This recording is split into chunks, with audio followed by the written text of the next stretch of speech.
Mr. One, two, three. Moderator. 1, 2, 3. What's happening, everybody? Sean Malone here, co-founder of FlowChat. I'm so excited to be here today to bring you the Elevate podcast. I'm really excited about the Elevate podcast. What is it all about? It's how we lift you up, lift founders up to the next level. Today, we have a really juicy topic. We have some experts, my buddies, my pals. First and foremost, we have Simon Severino, who's just a mad strategy sprints killer. Obviously, you saw his video intro. So, Simon, if you want to come out. And we got Neil Fairmont, who is also a super tech expert. Thank you guys for being here today. How are you? What's going on? Hello. Hello. Hello, very well, thank you. How are you doing? I'm great. It's late where you are, Simon. How are you feeling over there? Whenever I see you guys, I'm pumped. Yeah, love that, man. That's awesome for sure. And Neil, you're battling the storms. How are the storms? What's the weather situation? It's getting better now, but we lost so much power today. About 4 times it went off. So yeah, I'm glad to be here and live with you. So if I disappear, you know what the problem is.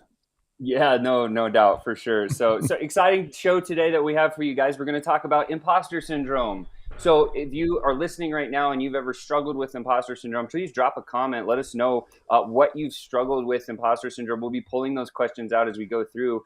We're going to start us off, though, just a little round robin style here. And we're going to talk through how each of us experienced or came through and felt the very first time of imposter syndrome. Since I'm spotlighted here, I'll just give my quick story. I remember when I first came online back in 2016, and I bought this program to learn online marketing. Now, I didn't know marketing. I am always going to be a forever student of marketing, but what I am good at is sales. I cut my teeth selling big ticket items to government-style companies like Raytheon and Boeing and Lockheed and those types of people.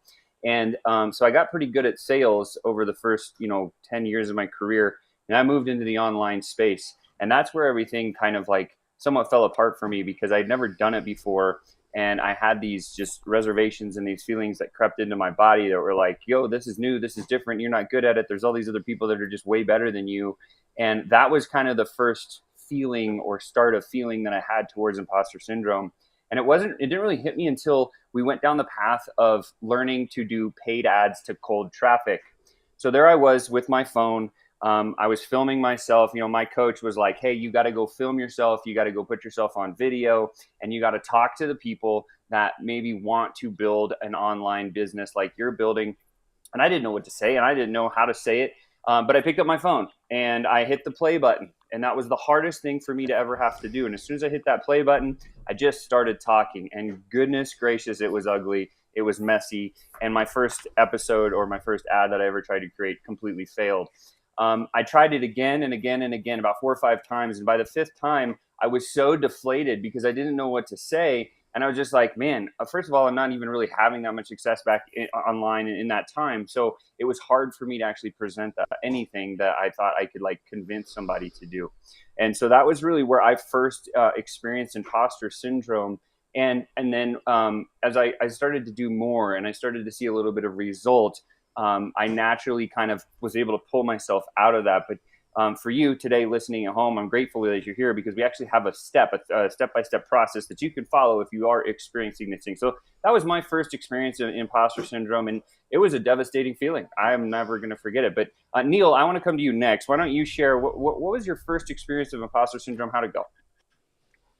Yeah, well, for me, I'd spent 35 years in the IT network engineering consulting business. And as a young engineer working for very large corporate organizations, I was thrown into the deep end as a consultant, having to sort of develop and work on these sort of large networks that was sort of responsible for holding these companies together.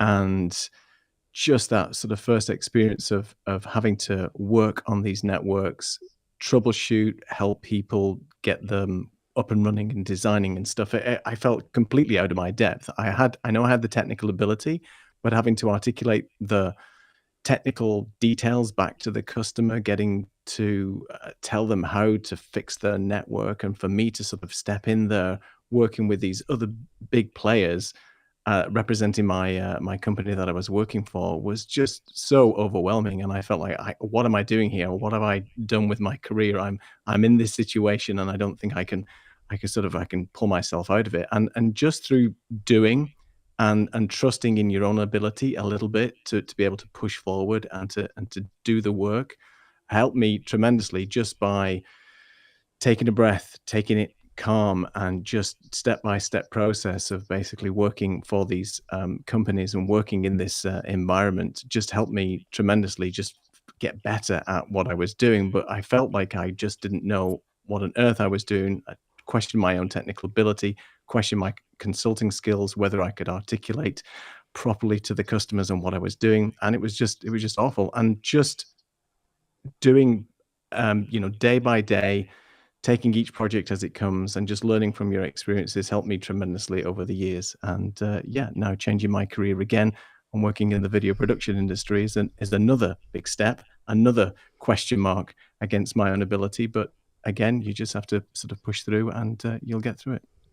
I love hearing that, Neil. I think a couple of questions I would just have for you before we move on to Simon. The first one that I was going to ask you was, when you started working as a consultant and you went in and you were starting to work with these people, and some of them might have had a lot more intellectual education, experience, and results than you had, walking into a position like that, did you ever feel like you were like this big and then they were like giant? Oh yeah. Yeah, absolutely. I felt like I'm the young guy here. They have far more experience than I do. They are very well paid. They're at the top of their career, and here I am trying to tell them, what's wrong with their network, what they need to do to get things fixed. And it's quite intimidating and quite daunting to have to tell somebody. But I think through experience and the fact that they actually saw that they knew, although they could see what I was doing, and the fact that I knew what I was talking about helped sort of get their confidence in me, and in turn help my confidence a lot as well. Makes sense, totally. Okay, Simon, let's pop over to you, man. How did you very first experience imposter syndrome? What was it like? What were you feeling? When I had to pick which major to study, I picked philosophy. And part of it was because I was more in love with the evergreen stuff than with the temporary stuff. But maybe unconsciously, I was like, I cannot play in the A game. So let me find a quiet place under a tree and talk to people that were thinking 400 years ago. So maybe the underlying thing there was also, hey, let me have a quiet place. I don't want to compete in the A game. So this was my beginning of my 20s. It gave me that space and that time to reflect, to think, and to look at the infinite, at truth, not at what's going on right now. To me, economy was what's going on right now. Never interested me. I was always interested in the infinite, in the truth. I wanted to go deeper. And probably one part was just being afraid of competing. It really changed after then. I got a job with one of the global strategy advisories. And so they would say, okay, we need to do a go-to-market strategy for Boehringer Ingelheim in New York. Patents are expanding, and we need to crush it against their top 3 competitor. Who flies? And I was me. So I was constantly jumping into the most difficult, the most prestigious projects, and tackling those big problems. And so again, I was reactivating imposter syndrome because on my flight there, okay, when is the project? It's in 3 days. It's in New York. So I'm in Vienna. I'm heading to the airport, and I'm in the economy class with the laptop on my lap, and I have really no idea how to help them get to win market shares, to enter faster than the competitor, and to stay in a defendable position. So I recreated imposter syndrome with every project. So that was 5 days. From New York, I would fly to Paris, and then I have to merge the 2 executive teams of Airbus and EADS. And you don't need 2 CEOs anymore. So in 4 days, we have to decide who is the new CEO, and I'm the guy who has to come up with the process. So again, I have no idea. In the plane, I am brainstorming with my colleagues, and guys, how do we find the solution? Nobody had an idea. And so what I learned is, I don't know anyways, but I will embrace the challenge with courage. And courage, I mean, being present, being on, asking everybody, what's the best process for this? What's the best tool for this? Do we have something? And then collecting it and then trusting the process, right? But really good preparation in terms of process and then trusting the process. And that's what I do today. Today I'm asked, Simon, my pipeline is drying up. Can you help me fill it again? Or Simon, my win rate is low. Can you help me increase win rate? I don't know in advance if I can, but I say, let's attack with a proven process. I have 90 days. In 90 days, I will find out. I have 12 chances, because it's 12 sprints, to solve it. And so I rely on the process. But the underlying emotion is always, I have no clue. Yeah, for sure. That's amazing. What a great story. So based on everything that I shared with for myself and Neil and Simon, one of the resounding theme here as you're listening to this is courage, right? We need to develop courage. We need to develop confidence.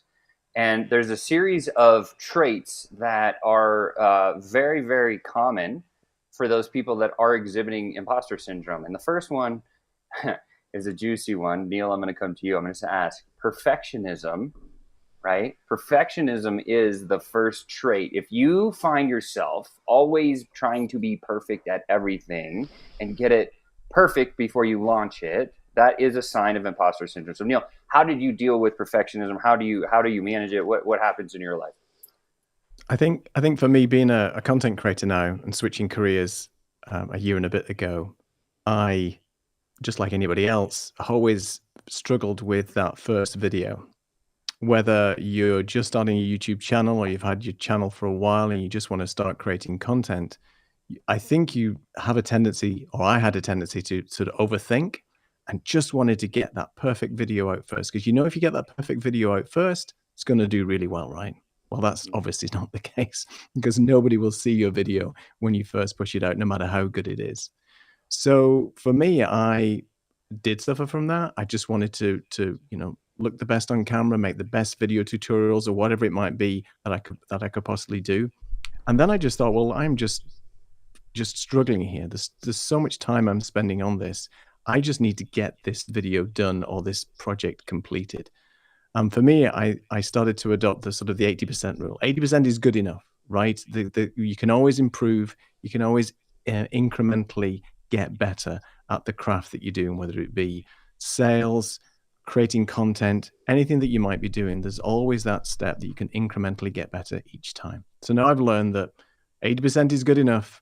If I just get my message across, if I just get the content that I need to be created done, and it doesn't have to be 100% perfect, it's fine. So yeah, that's some of the things I used to struggle with. I love hearing that, Neil. Now, that's how you do it for yourself. I think what the people want to know listening today, the other founders, when you're coaching somebody through perfectionism, what are the steps? What are the processes that you give them to get them to this 80% is the new 100%? I think it's for them to take a look at really what they're trying to achieve. And people can be very, very self-critical, right? You can criticize everything that you do. Oh, I don't look right on camera, or this, I'm not speaking correctly, or whatever it might be. There's lots of things that you can just overanalyze. So what I try and do is, for example, if people are creating content, which is what I try and specialize in, I'll get them to record some of the content that they're doing, and then we can watch it together.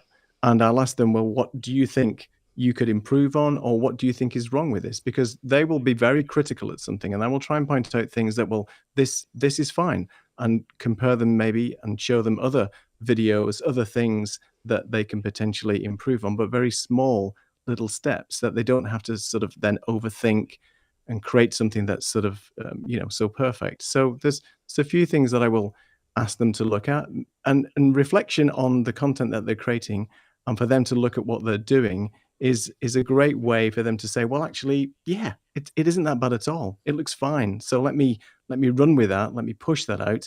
And then I can sort of focus on maybe improving one thing next time and get incrementally better. So really just let them look at that. That is so good. I absolutely love that. And the pieces that I think everybody needs to take away from this. So if you're a founder listening to this, you're struggling with perfectionism as part of an imposter syndrome that you might be experiencing. What Neil said is if you're struggling with video or doing something, do it. Just do it, right? Take the action and do it, and then find a coach or find a peer or a colleague and have them walk through it with you, and so that they can point out what the goods, the bads, and the uglies are, and maybe how to perfectly just change one or two things the next time. And I think it goes back to this idea of get 1% better every day. This is an easy strategy that anybody can deploy. Okay, we're going to jump over to Mr. Simon. Simon, you're here, man. You are perfect. So how do you deal with perfectionism? What goes on in your world? I've never had perfectionism. I'm quick and I'm never right. So that's why, in 3 months, I make 12 sprints. Why?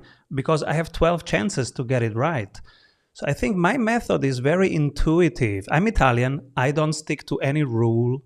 I just go with my impulses. I'm really very fast and very intuitive, and probably I'm fast because I go with my guts. But that's the first part. So I don't think much about things. My wife criticizes that. She goes, "Oh, you will go immediately into it." Yeah.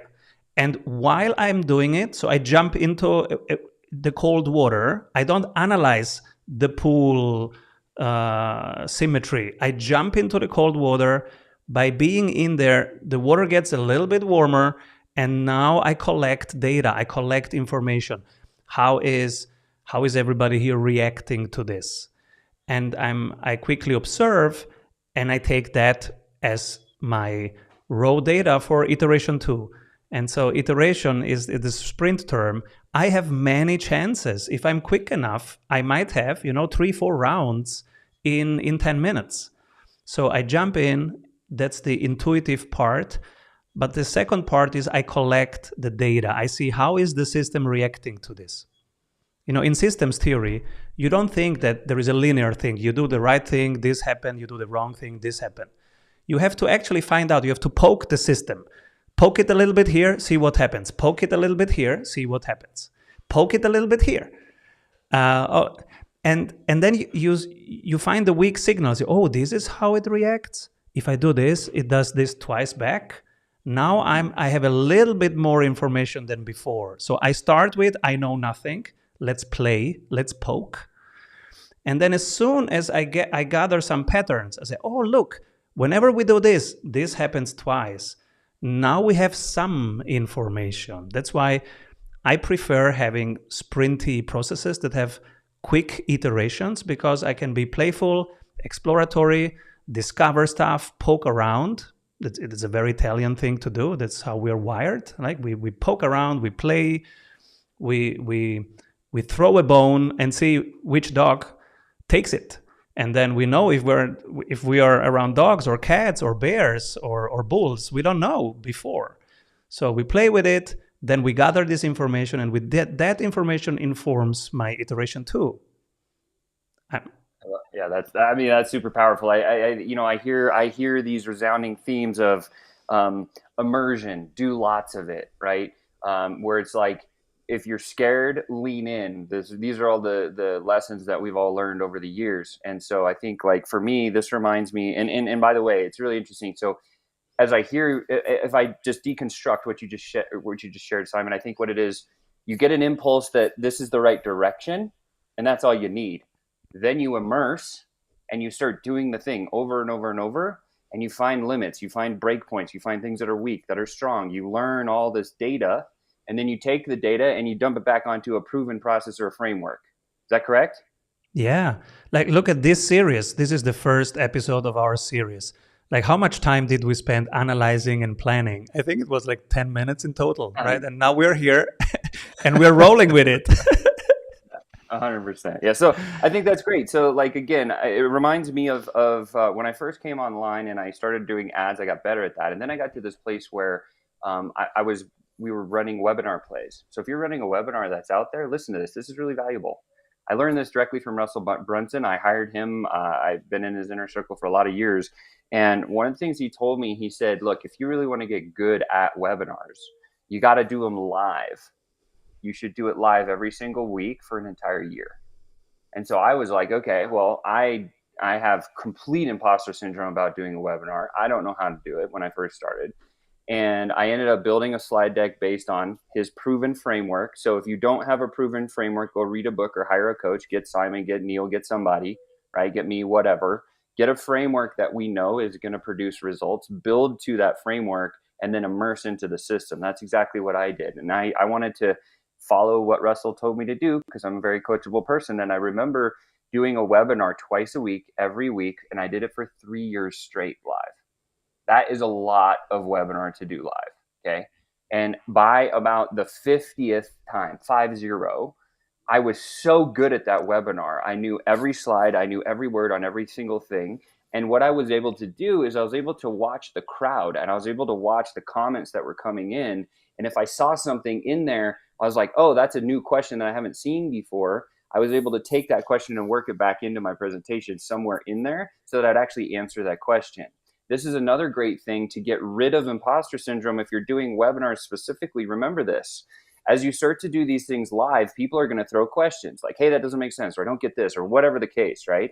And if you have an ability to look at the timestamp of where they asked that question, try to match it to your webinar and say, this slide, this question was asked. Why was this question asked? How can I reframe the slide and make it so that actually answers that question? And if you do that process over and over and over and over, by the end of it, by the end of my first year, I'd answered every single question on every webinar I'd ever had, and I changed my slide deck to be perfect. And then I had it memorized. So I could go do this webinar anywhere, any day, anytime. And I never felt the imposter syndrome because I knew the results that it would produce, because it came from exactly what Simon and Neil are talking about, is like, immerse, go do the thing. 80% is the new done, right? And when we get there, I think we win. So that was a little bit about how I got over some of my perfectionism. And there's a few other tips I'm going to share. But the second trait that we want to talk about, I'm going to jump back to Simon here, is overwork. Look, we all talk about Gary Vee having this ridiculous hustle culture and work your face off and whatever, publish your face or whatever he says, right? How do you deal with overwork, Simon? What do you do? What are the boundaries or parameters? How do you work it? I was really good at overworking.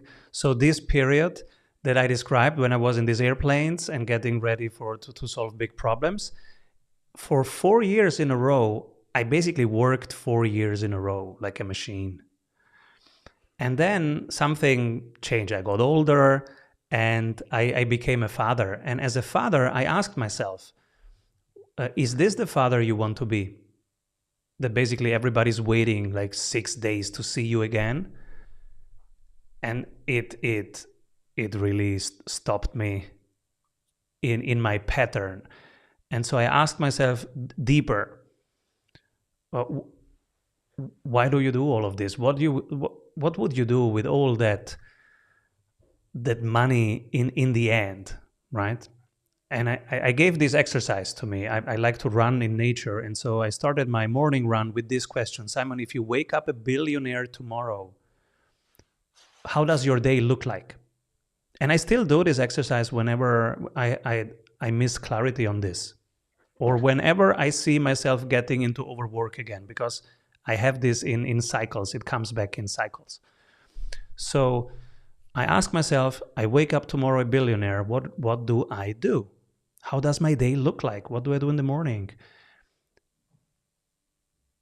And so I know exactly what I do, and it's basically what I'm doing right now. So I have redesigned my life. I've grounded myself. I took the decision that I will not be flying for work anymore.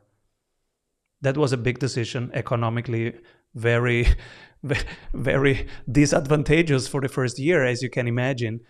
But again, in philosophy, I learned not to look at the temporary. What's the right thing? What's the truth of this moment here? What's the eternal truth? And the eternal is, it's a better life if it's on my terms.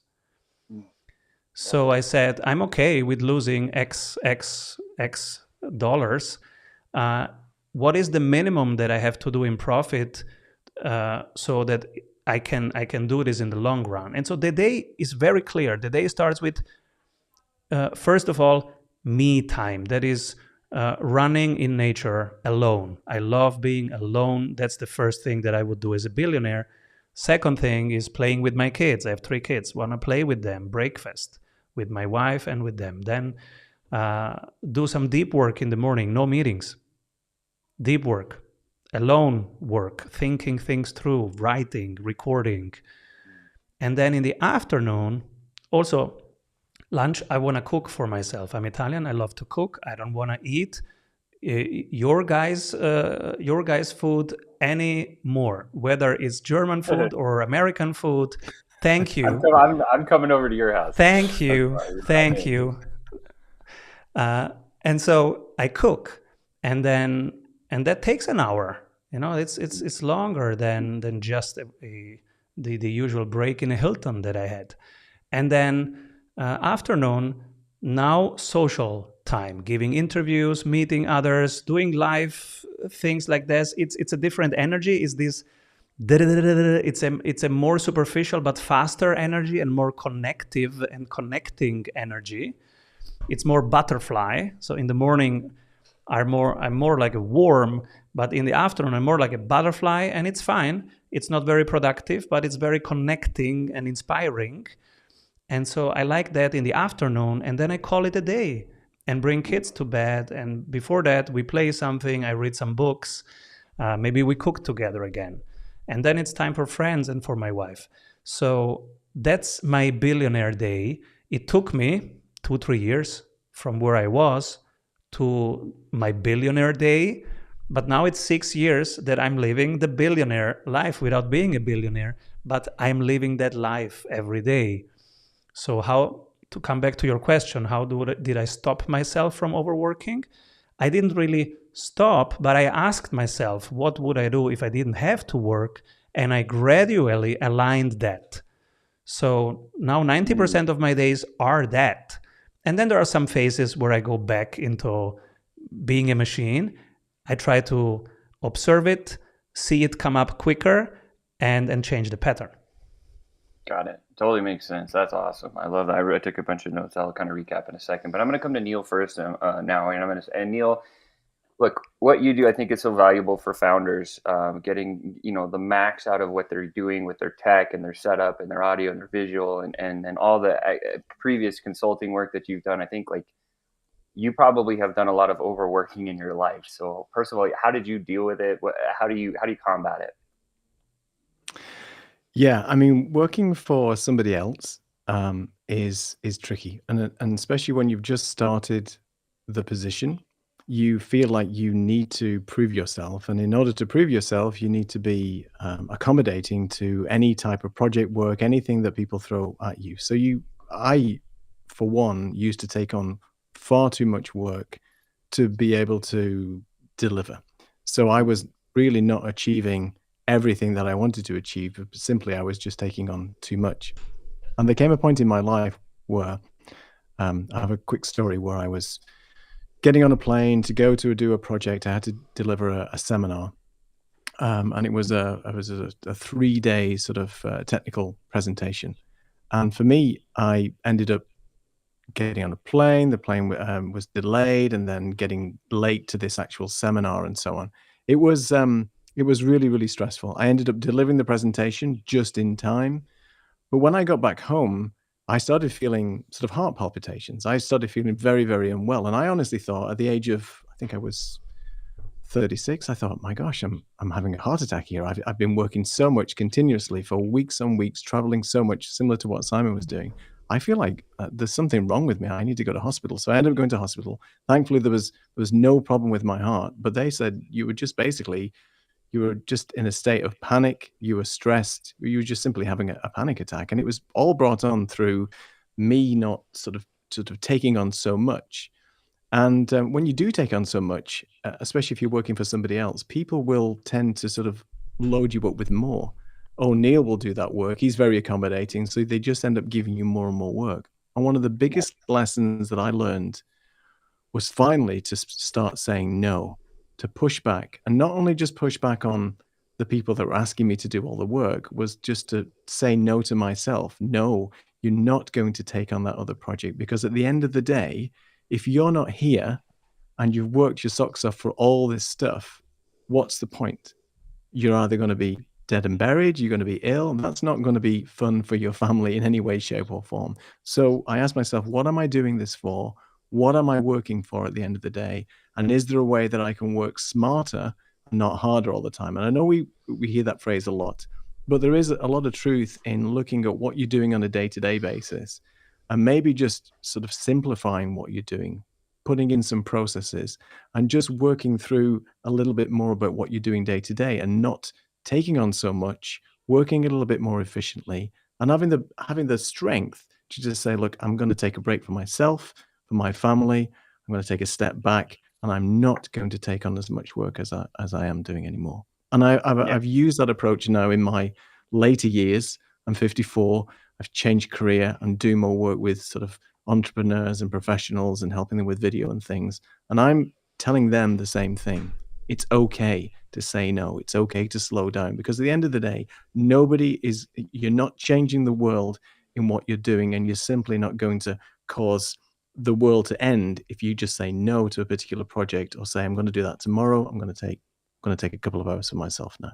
So Yeah, I love that. slow down, take time. So on. Yeah, super powerful. For me, I think like when it comes to overwork, there was a period in my life when I was running our first software company. And what that company did was it taught paid ads to cold traffic. And it was on the back end of it, there was a high ticket network marketing offer, which was $10,500. And so I didn't know marketing at all, but I did know sales. And so I thought to myself, like, hey, as we're building this new software company, I got to build the whole thing. And so I felt this immense pressure because I was kind of the CEO of the whole project, where it was like everything was on my shoulders. And as I built this software company up and I was still running the network marketing business, Sean's life basically stopped. And it was this completely unharmonized season where I was working about 20 hours a day. I did that almost for an entire year. It was like 11 months, like insane. I was only sleeping like 3-4 hours a night. I was living on coffee, Taco Bell, and water. Terrible, terrible combination. And so that's why I want to come over to Simon's house and eat some nice Italian food. But talking of great food. yeah. and I remember driving to a Russell Brunson event, and I had got off the phone with one of our clients, and I was done. I was like so overworked, and they had just pressed the button and pushed me over the limit. And I was driving down the highway, and I saw a tree, and I just thought, oh man, like I'm done. And I almost drove right into that tree.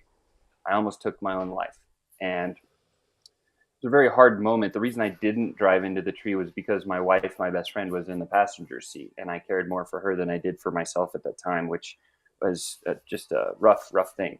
Anyway, long story, I went to the event. I shared this with Russell Brunson, and his advice was kill your baby, like sell your software company because it's killing your soul. And so I was like, okay, well, this thing just did, $13 million in the first 10 months. Like it's hard to shut down an 8-figure business. And but I'm coachable, so I said, okay, we got to figure out how to do it. And what I learned through that process of overwork was the first thing was, hey, we need systems, right? So this is why what Simon teaches is so valuable, right? We need a system that's dependable. It's a framework that not only that Sean can run on, but also like an entire team. Because I think the biggest key to overwork is figuring out the system and then putting the team into that system so they can run it for you, so you can get back your own time, and that's okay. The other thing about overwork, I think it's important to remember, is that everybody's seasons are unbalanced. They're unharmonized. There might be a season where it's, this fall season, you're working your ass off and you're trying to get it all done. Next January, when it comes to like the spring season, maybe you want to like step off the gas for a little bit and try to keep more of a harmonized workload, because most people underestimate what they can do in a year and they overestimate what they can do in 5. And I think that kind of goes along with what Neil said, is like, just understand that the cadence that you work at, make it sustainable. And I think that's the big piece. And so a couple of tips for the founders and the entrepreneurs watching this. The first thing that I would share with you is like, if you are in this place of complete overwork and you don't know what to do, open your calendar and block at least 1 hour on a Tuesday or a Wednesday, or maybe take 2 days and block an hour. And that hour becomes think time. That becomes your time. And start to think through, how can I put a system in place so I don't have to be overworked anymore? That's the first thing that you need to do, is just think about it. and then start to build a plan, and then use the resources and the people around you to deploy the plan so that you don't drive into the tree like I almost did. And I think that's like kind of the big lesson that I would share with that. Okay, moving on from overworking, we want to talk about some fears, right? So like, if you know this, you know this. There's 2 fears, and by the way, Simon, if there's any questions, pop them in. But there's 2 fears that every single human is born with. Neil, do you know what they are? No, but go ahead. Okay, Simon, do you know what they are? Insignificance and death. Nope. Those are made up ones. Those are in your head. The 2 fears, the 2 fears that every human is born with is the fear of heights and the fear of loud noises. Everything else, everything beyond that is made up in your mind from your experiences and your circumstances. I don't know if you knew that, Simon, but it's a true fact. So there you go. So let's talk about fear, specifically fear of failure, maybe even fear of success.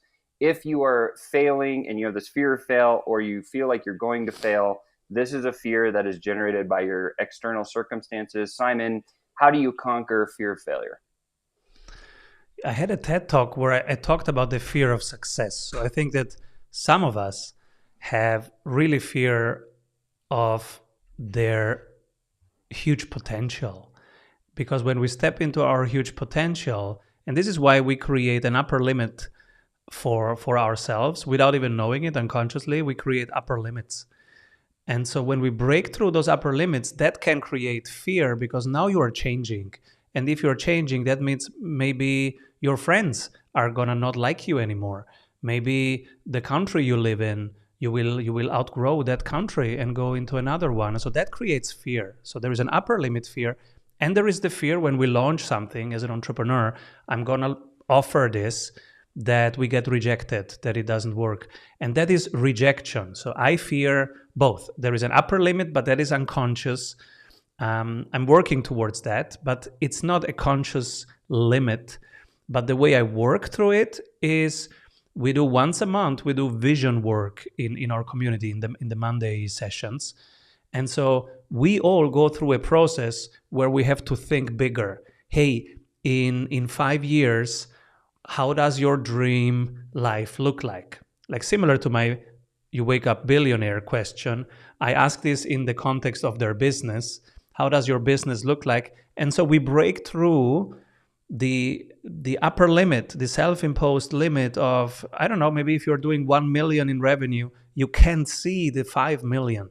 And so we break through those little ceilings that we have created unconsciously. That's one part. The second part is I'm constantly afraid of rejection. So in sales, I've practiced this so much that I'm cool with it.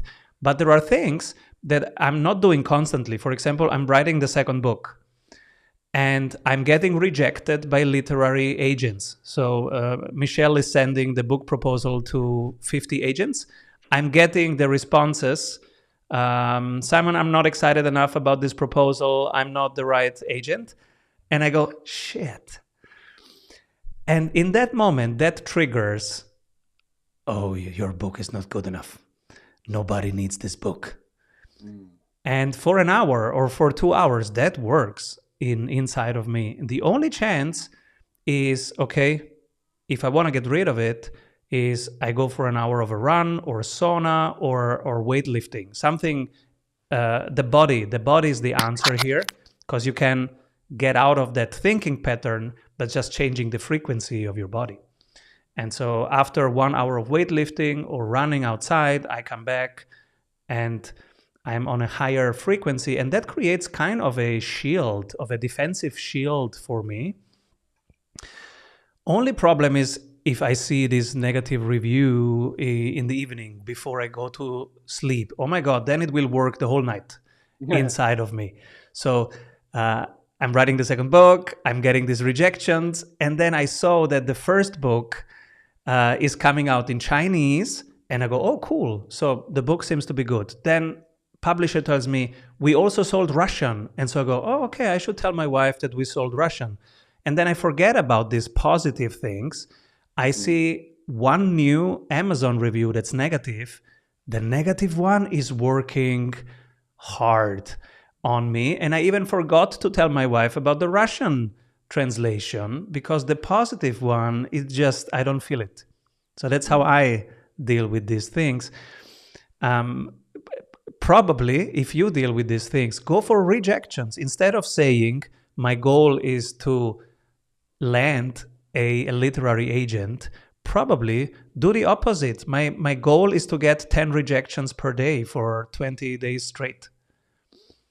And then prove yourself wrong. I think the reverse psychology, I think, is so powerful and really, really valuable. I also feel like if you're listening to this as a founder right now and you're in any sort of like group sessions, or maybe you host these group sessions, I know Simon does a terrific job of this because I've been in the place where he does this, is the first thing you do after you open up the window is ask for wins, right?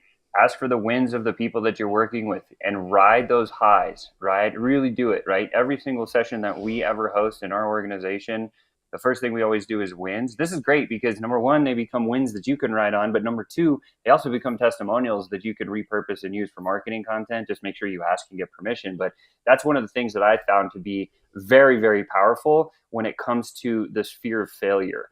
And when we implemented this into our world, and I was able to, whenever I felt that fear of whatever creeping up inside of me, I had a one Slack channel that had every single one of our wins in there, and I could just go read those things over and over. And I was like, okay, look, people are getting results, doing the system, doing the process, doing the thing that I've been teaching for years. It works. There's just this 1% or 2% of people that are just the naysayers, the nanny booers. So, and that was, I think, for the fear of failure, like that, I think just having that external environment that helps you get out of it is a big thing. And then also having a coach.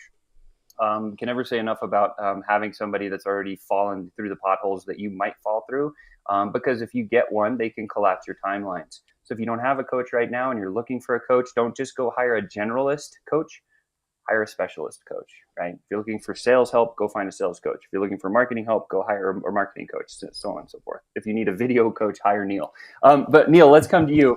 Let's talk about fear of failure, fear of success. How do you deal with it? How do you get through it? Well, I don't know whether you guys know, but my wife and I recently moved from the UK to Portugal. We wanted a different. We basically wanted to change our life. We had some family circumstances as well. So about 5 years ago, we took the plunge and we moved country. My wife is from the US, I'm from the UK, and we basically just said, we need to do something different.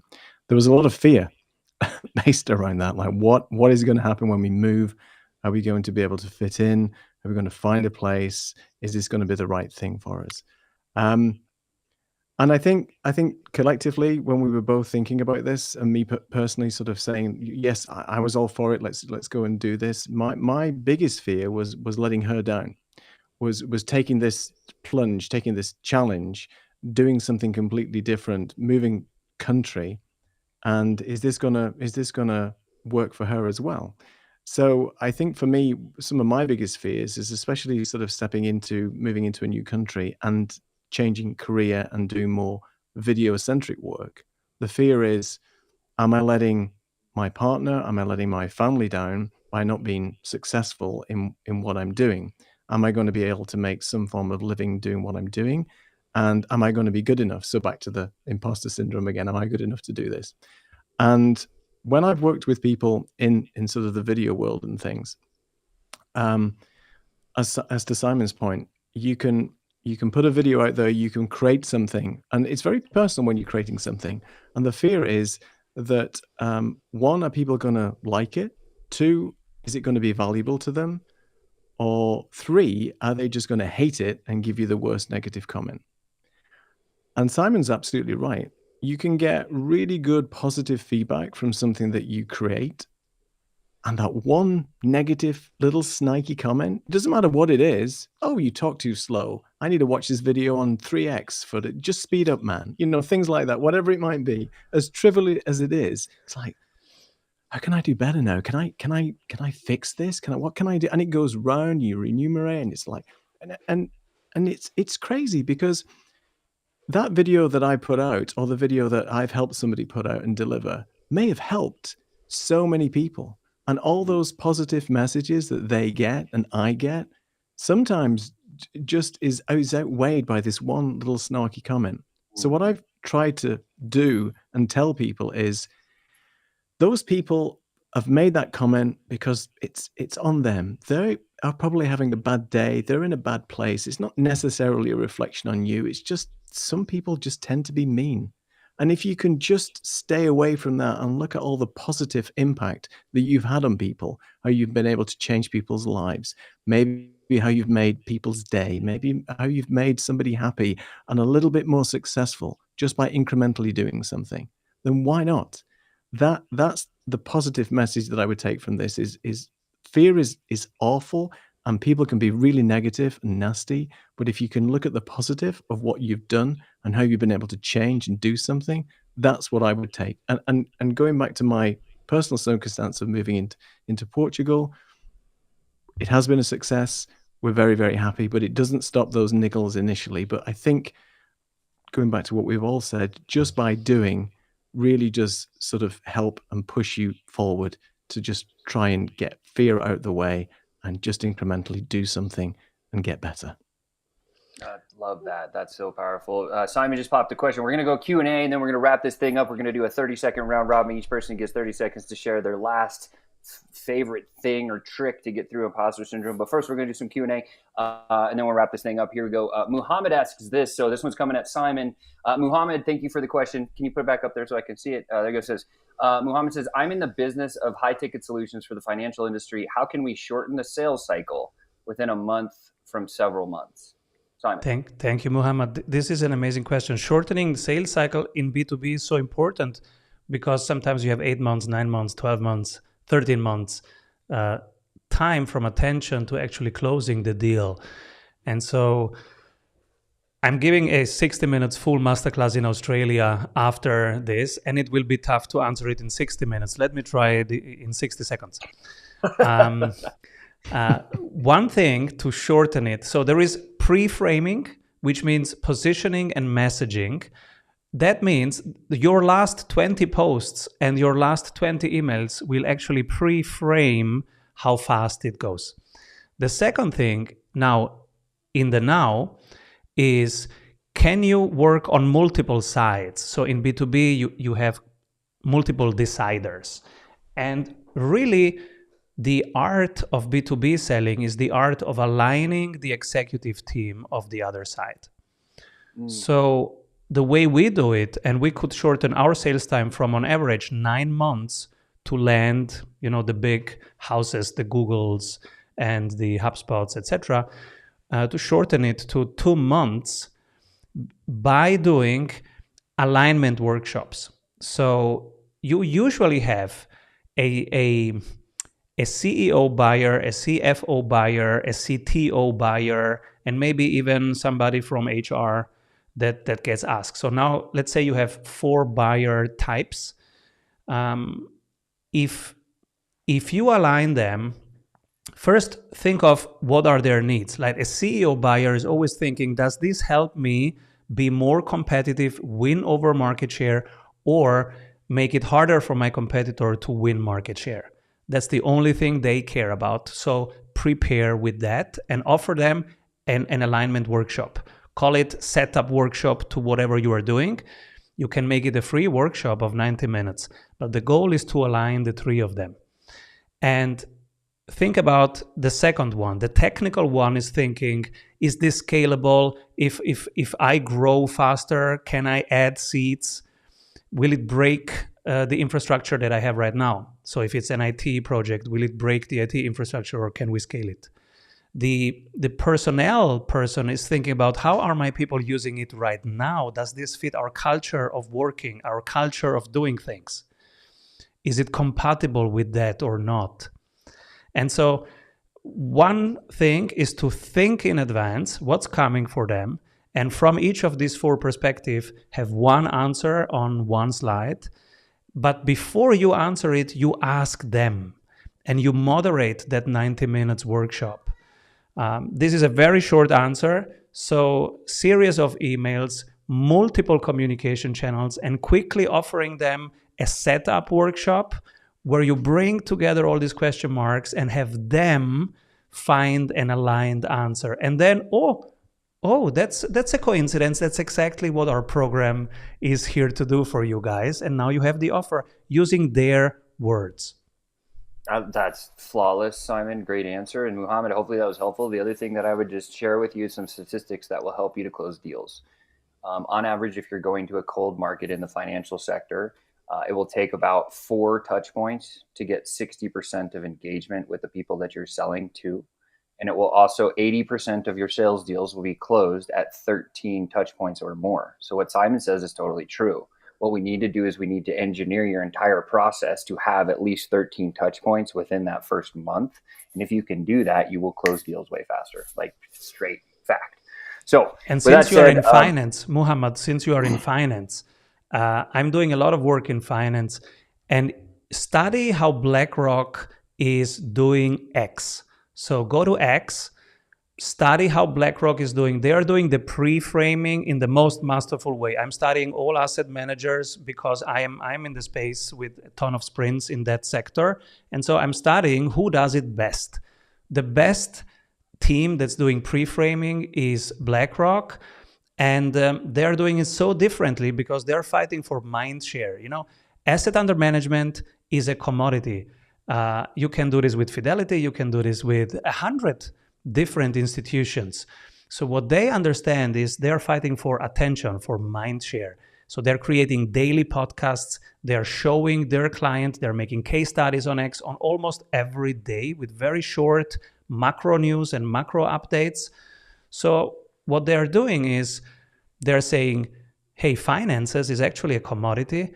The guy who gets the attention gets the mind share. And if you have mind share and credibility, people wanna invest with you guys. So this is an example from asset management, but I think it works in every financial sector and area, that you are actually not competing on a finance thing when you are doing finance, but actually you're competing about, first of all, mind share, that people even think of you, what would they do?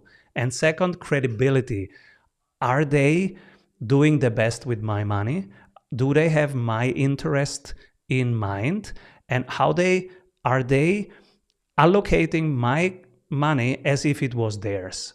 This is what people are looking for, and this is what you can do with content marketing. So I think we just smashed that answer. So thank you, Simon. That was perfect. Muhammad, you must have had at least one takeaway. By the way, guys, this is a time where you want to drop in a comment section. What's the biggest takeaway from today's session? We would love to know this. And if there's any topics that you guys would love us to riff about, we're here to do that. The show is called Elevate, and the objective is to bring founders to the next level. So if you have something you want to talk about, we chose imposter syndrome because everybody experiences that. And we're going to be moving on. So we're going to our 30-second lightning round here at the end. But just before that, just know next week, we're going to dive into a topic that I think is very racy. We're going to have a little bit of debate. It's just going to be me and Simon. We're going to talk about the differences of phone sales versus Zoom sales. What does it do? What does it mean to sell on video versus phone, and all the differences when it comes to NLP and all this stuff when we get into the sales world. So that'll be the topic that we're going to be talking about next week. Excited about that one. But let's go to the 30-second lightning round. I'm going to start. 30-second lightning round works like this. You're going to choose one thing about imposter syndrome, Neil and Simon. You're going to give your best advice, the best tip, the one thing that anybody listening to this can just take and go put in their business right now. Okay? So I'm going to talk about how to develop courage and confidence, because I know courage and confidence eliminates imposter syndrome. So how do you develop courage and confidence? There's 3 things you need to do. Number 1, you need to get convicted about what you sell. What this means is, if you can get into a sales conversation and you feel like you're unconvicted, you know what that feels like and you know what that means. Sit down after the call and write down all the reasons on a piece of paper why you feel unconvicted, and then take that list and sell yourself. And if you can't, go to a coach and have him or her sell you on why you should be convicted about the things you wrote on that piece of paper. That's number 1. Number 2, you got to have persistence. Know you're going to get haters. Neil hit it on the head earlier today. Hate is going to come. They're always going to be there. But just understand, if you get knocked down on your back, if you can see up, you better get up. Go do it again, right? This is the idea. Have persistence in the game. Consistent, persistent. And then the third thing, the last thing I'll leave you with is persistence and consistency. You must have at-bats in order to get through imposter syndrome. And when you put the conviction together with the persistence that you're doing it every day, and you consistently hit at-bats, you will not have imposter syndrome. It will just evaporate. And that's my last tip for you. Please drop your biggest comment or takeaway from today's session in the group below. But I'm going to come to Neil next. Neil, what is your one big tip for the founders? I think mine is just related to the fact that if you feel that you're not good enough, then you are good enough effectively, that you will be just by doing this 80% rule that I said before about this perfectionism, where you are consistently procrastinating about delivering or giving something or putting something out there. You're sitting on something for no reason. If you don't put it out there, you will never know whether it's going to get positive feedback, whether it's going to change somebody, whether it's going to influence somebody, and whether it's going to have a positive impact on somebody's life, no matter whatever you're doing. So for me, it's the 80% rule. Just do it. Get off the stool, stop procrastinating, and just get that 80% rule in there and just do something. Because if you don't do it, you'll never know whether it's going to be successful or not. That's it. Yeah. Not 30 seconds, maybe 10. I love it. It was like 10 seconds. It was perfect. Immersion equals success. Go do it. That'll get rid of imposter syndrome. Simon, you're up. 30-second lightning round. What's the number one tip that you would give a founder, entrepreneur, business owner that you coach how to get through or rid of imposter syndrome? Go. Mine is the compounding effect. Whenever I am overwhelmed, I go back to what's the infinite here and what's the temporary overwhelm. And I can cut the amount of activities, the amount of projects that I do, and then I'm fine again. So that's what I do. I think, which part here is the infinite part? For example, I have coaches right now that tell me, Simon, help me double revenue because next year, I want to sell my business. That's a temporary pressure that you are doing to yourself, and you're making your life harder than it needs to be. I have other coaches that say, Simon, help me find something that I enjoy so much that I can do it basically forever. I don't need to retire from this. Now you are doing something that's much easier. You are playing the infinite game. So if you can find, and also you have more time. Yeah, you have 10 years, 15 years, 20 years to get it right. This is what the compound effect needs. You have to let it work. If you change too quickly, you don't build compounding effects. It's like stock investing, right? They reinvest into themselves. It creates a compounding effect. Learning a new language creates a compounding effect. Saving something that has worked for you to solve problem A, and whenever A gets asked again, you pull that tool from your toolbox. That's a compounding effect. So if you reduce the amount of people that you are here to serve and the amount of problems that you are here to solve to just one ideal client, one problem, now your life is so easy, you can take on much more complexity without feeling stressed. That's it, guys. You heard it here first. So this is the Elevate podcast. I hope it was valuable for you. Again, please drop in the comments your biggest takeaway from today's session. And if there's any topics that you would like us to share on our next episode, we'll be back next week, same time, same channel. It's going to be at, I guess it's, 8 a.m. Mountain, which is 7 a.m. PST, right here on this channel. Simon, I'll kick it over to you for the outro. Keep rolling, everyone. See you next week. Rock and roll. Elevate.